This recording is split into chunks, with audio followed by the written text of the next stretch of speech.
Hello everybody, my name is Marlo and today I'm going to show you how to build this cyberpunk house, which from the outside looks futuristic, dystopian and of course cyberpunk, and the inside also keeps to that same style whilst containing some important elements for survival mode, such as a bed for sleeping, furnaces for smelting, chests for storage, and even an underground bunker for enchanting and other crafting supplies.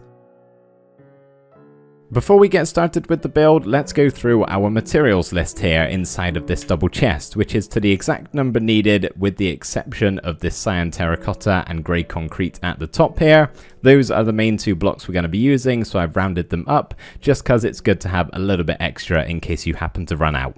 We also have some smooth quartz slabs and stairs, and then all of these glass colors: light blue, lime, light grey, regular glass, and then some magenta alongside some magenta panes. We then have some smooth stone for the floor inside, and then 53 sea lanterns. Now, sea lanterns are quite hard to come by, especially if you don't want to raid ocean monuments for them or have a guardian farm yourself, but you could also use glowstone or shroom light or something else like that. I'm sure it would look just as good, but sea lanterns are preferred in my opinion.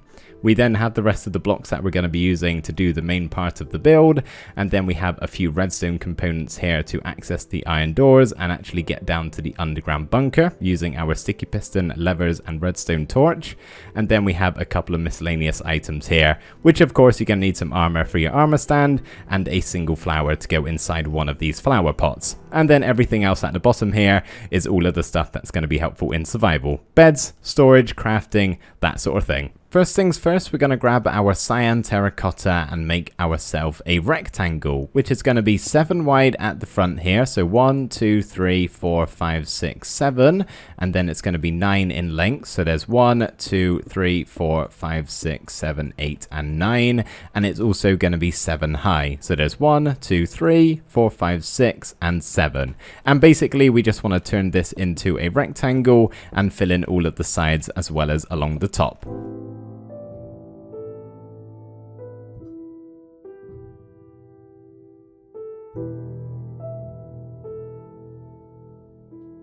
So you now should have this beautiful cyan box, which definitely needs some detailing. So we're going to come to the front of the house here, which is just one of the sides that is 7 wide. So just make sure it's the shorter faces of all 4.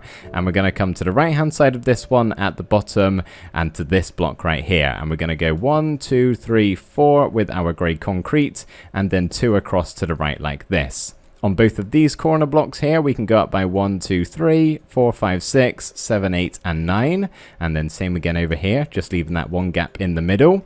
We can have another block here to connect them like that, and then swing round to the back. And on both of these corner blocks, we're going to have 1, 2, 3, 4, 5, 6, 7, and 8 blocks going all the way back. Same again over here, just so it reaches the same points, and then have another connector block in the middle. This right hand side here can just go down and connect to the floor of our cyan box, but on the left side here it can go all the way down and connect to the floor. The side over there is all done, but for this side we just want to have 4 blocks along the edging of the box, and then same again going downwards like so. So we end up with this rectangle and this L shape on this side, and also another L shape on this side. It's more of an upside down L shape, I should say, really. But the next step is once again to start off at the front of the house here, and we're going to come to this top left block and go diagonally down by 1 and place ourselves a grey concrete. 1 block either side of that one, and then 2 underneath this one, and then 2 to the left, just so we make this reverse C shape. We can have 1 on the end of both of those blocks, and on the top line here, we're going to go across by 1, 2, 3, 4, 5, and 6, go down by 1 block and place 1, 2, 3, and then just connect it to the floor below. We can then leave a gap of 1 and go up by 1, 2, and 3 blocks, along by 2, up by 1, and then along by 3. And then very quickly, underneath these 2 blocks here, just place 2 more. So we end up with this shape wrapping around the left hand side of the house. We can then come round to the back of the house here, and on the right hand side we're going to leave a gap of 1, that corner pillar, and then place 2 grey concrete here and bring them up by 7 more blocks for a total of 8 high pillars. So just going all the way up so they eventually reach 1 block above the roof here. So there's 1, 2, 3, 4, 5, 6, 7, and then 8. We can then go forward by 1, 2, 3 blocks on both sides and connect that one right there, just to make another shape wrapping around the build. The final shape we're making here is on this corner, and what we want to do is come out one diagonally from the corner block and go up by 1, 2, 3, 4, and then go out by 2 blocks on either side and have one block on top of the end one there, and then 2 more connecting up here, and then a final one in the center, just so we get this shape on the corner of the build. So pretty much what we're doing with these 3 shapes that we've just built, excluding this larger one here to the right hand side, is breaking all of the cyan blocks that are showing in the center of the shape. So just like I'm doing here, and we're going to replace them with sea lanterns. So just replace all of the cyan terracotta with whatever lighting block you happen to be using. And on this shape out the front here, we're just going to use limestone glass. So that's going all the way around, covering up all of the sea lanterns. So we get something that looks like this. Pretty cool, I would say. And then on this side here is going to become magenta. So once again, break all of the cyan blocks that are visible and replace them with the sea lanterns, and then just put the glass panes in front. These, by the way, are connected with their textures, and you can't see the borders in between using a feature on Optifine. That's a common question I get asked, so there's your answer. And the final side here, we just need to break that one in the corner and have 3 limestone glass. As for this larger shape here, the first thing we need to do is actually grab some grey concrete and place a line of 3 along the bottom here. Forgot to do that earlier, but now we can grab our sea lanterns, and basically what we want to do here is just fill in all of the area in between the grey concrete. So we don't actually want it to be touching any of it like that. It's basically just going to be in between all of this area here. So as long as you just fill it in like so and leave a block outside where we can place our glass, you should be all good. So once you've got all of your lighting blocks filled in, we can then go ahead and fill it all in with light blue glass.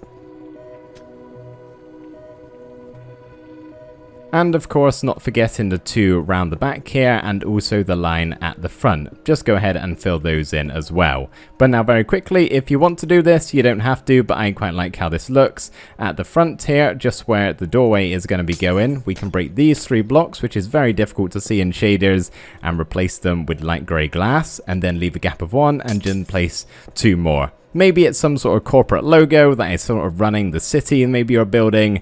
I just think it looks a little bit better than just having plain blue glass going all the way around. So once you've got something like that, you're all done with all of your colors. Well, nearly. We still have to place in our magenta stained glass panes, but before we do, I have to make a minor modification around the front here, which is why I always say grab extra resources, because it's often easy to make mistakes in tutorials. But break these 3 blocks here, as well as this glass block and the sea lantern. Replace the sea lantern with cyan terracotta and the glass block with grey concrete. Basically just shifting that shape along so that we can break these 3 blocks here and make them magenta glass panes, like so. We can then come around to this shape here, the 3x3 section, and that can become a stained glass pane.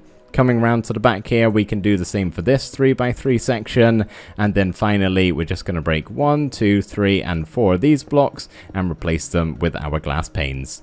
Now we can go ahead and add in the main entranceway at the front of the house, as well as the one that's going around the side. But first things first, at the front here, break these 2 blocks just below our grey concrete and have an iron door at the back of this block here. And then we can have a line of smooth quartz slabs along the top with a stone button in the middle, which should open your iron door nicely to actually get inside. 2 end rods either side of the quartz slabs holding them up from below, and then we can swing around to the right hand side of the build here and add a secondary entrance, which is going to go on these 2 blocks here, where we can place 2 iron doors again.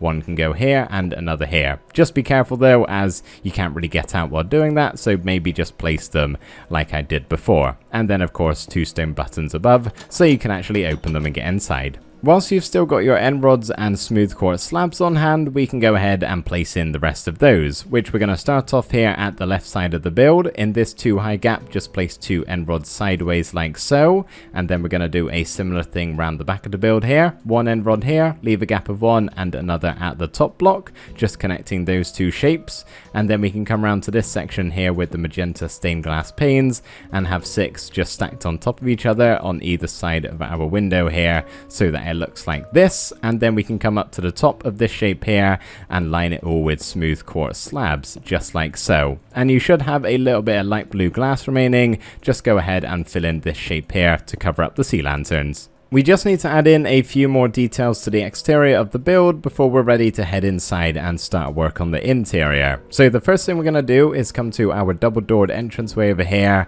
and just to the left of it place down 5 stone brick walls like so. Go across by 1 and then go up by 3 more with a flower pot on top. That maybe can be some sort of piping system to release smoke coming from the inside. The furnaces are going to be just behind it here, so I suppose that could make sense.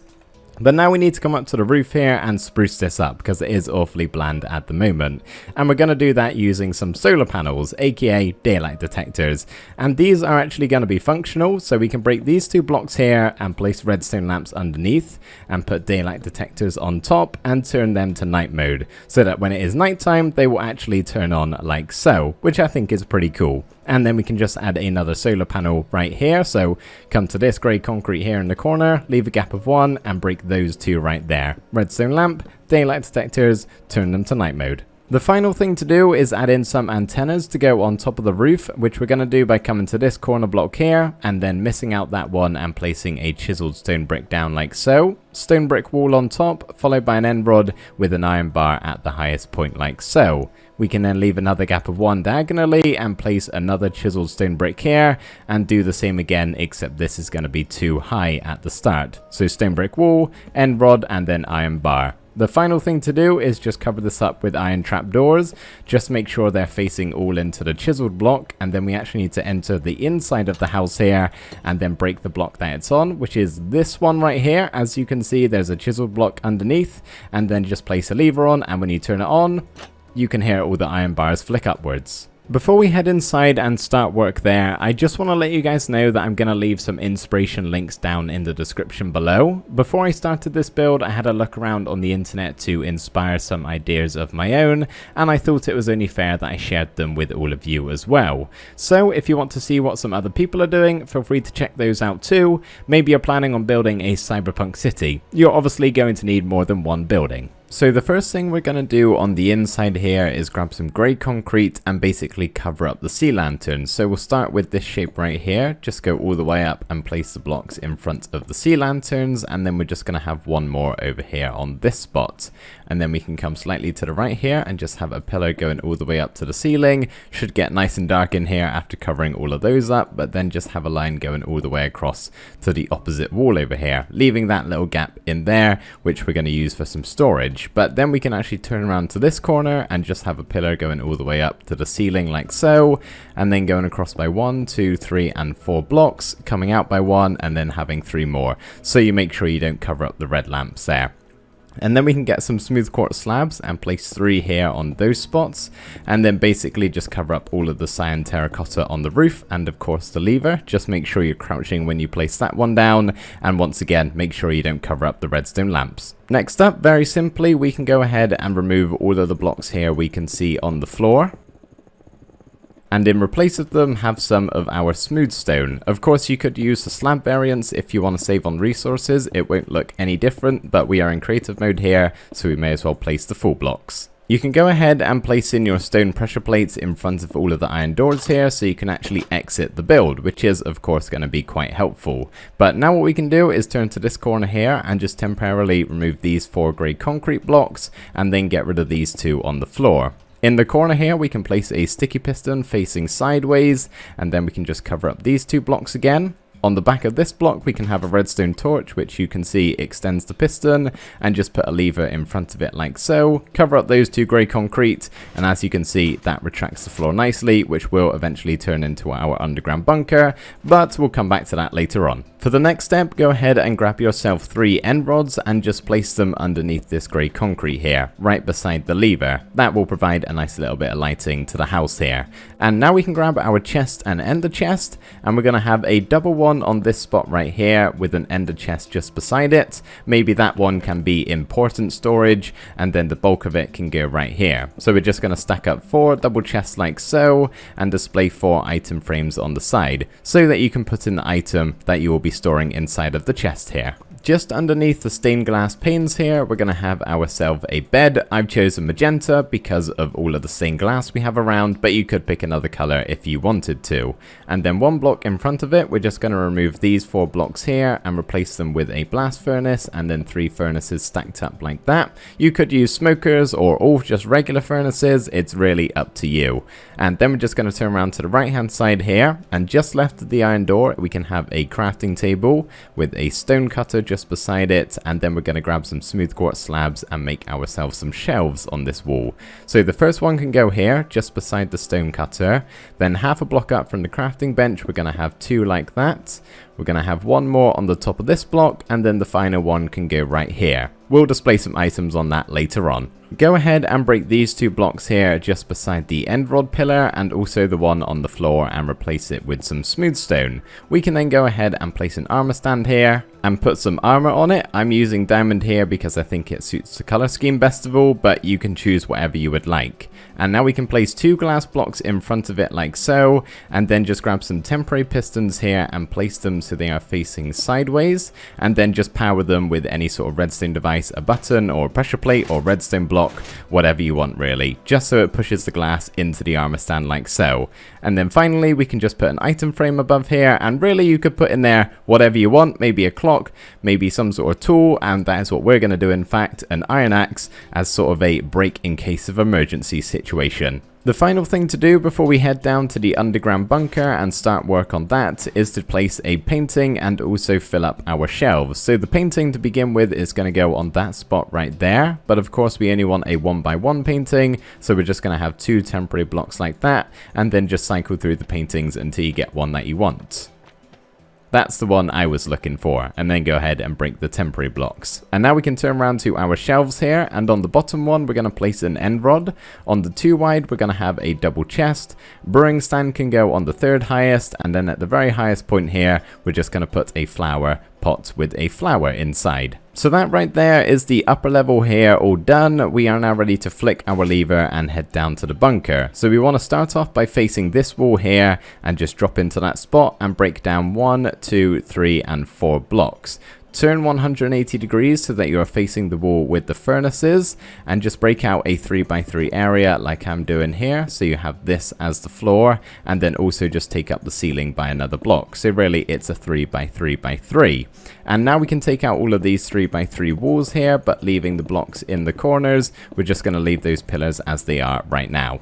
On this block right here, one away from the chute coming downwards, we're going to break that one, and in replace of it put a sea lantern. Cover it up with an iron trap door, and then grab your smooth quartz stairs. And on this top level here, we're just going to line that with some upside down stairs, and then simply just cover the rest in with smooth quartz slabs. Next up, break these 2 pillar blocks here in the corner, leaving that top one for now, and in replace of them, place some bookshelves. We're then going to have 5 more in the center here, leaving that open gap in the middle, and then have 3 more either side, just like that. And now what we can do, where the enchanting table is going to go eventually, is just come and stand on this block and go 1, 2, 3 downwards on all of the blocks that surround it. So that's 8 blocks going all the way around, but bring them down by 3, so that it looks something like this. And then we can actually hop on down here, and you may as well break these 3 blocks as well for now, because we're simply going to place some upside down barrels going all the way around, except leaving that center block in the middle. So you should be seeing the top part of the barrel here, and then if we just maybe fill all of this in so we don't get mob spawning, that wouldn't be very good having a zombie growling under here. But then pillar on back up, you can see we get the upside down barrel texture, which will provide some extra storage and also makes a nice floor design. And then you can place your enchanting table in the center here. On this center block here, where we have an open bookshelf, we're actually going to place a loom facing sideways. That way it kind of looks like an open bookshelf, but you can also access the loom, and I think it looks a bit better than that, but it really doesn't matter too much. And now we can grab our cartography table and smithing table and place them either side on those 2 blocks. And on these 2 blocks we can have a grindstone and an anvil, which of course are very helpful in the enchanting department. And pretty much all we want to do now is wherever we see the white concrete or dirt or stone in your case most likely, just break those blocks and replace them with the smooth stone here. So that's all of those blocks right there, and then of course this whole wall going all the way up where we will place some ladders. Don't forget these 4 blocks right here, replace those as well. Once you got all that done, the very final thing to do is place down 4 ladders here. Just make sure you don't put it on that top spot right there, otherwise it's going to get broken whenever the piston goes up.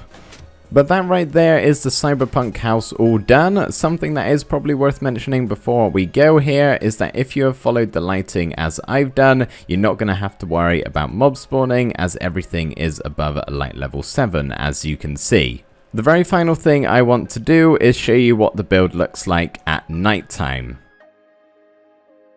Pretty cool, if I do say so myself. Something that is probably worth showing you though is what it looks like without shaders, which admittedly doesn't look quite as good as it did before, as shaders makes everything look better, but I do think it still holds up with the regular look of vanilla Minecraft. But let's get it back to daytime, put the shaders back on, and now it is time to say goodbye. So thank you guys ever so much for watching, I really hope you did enjoy, and I will see you next time.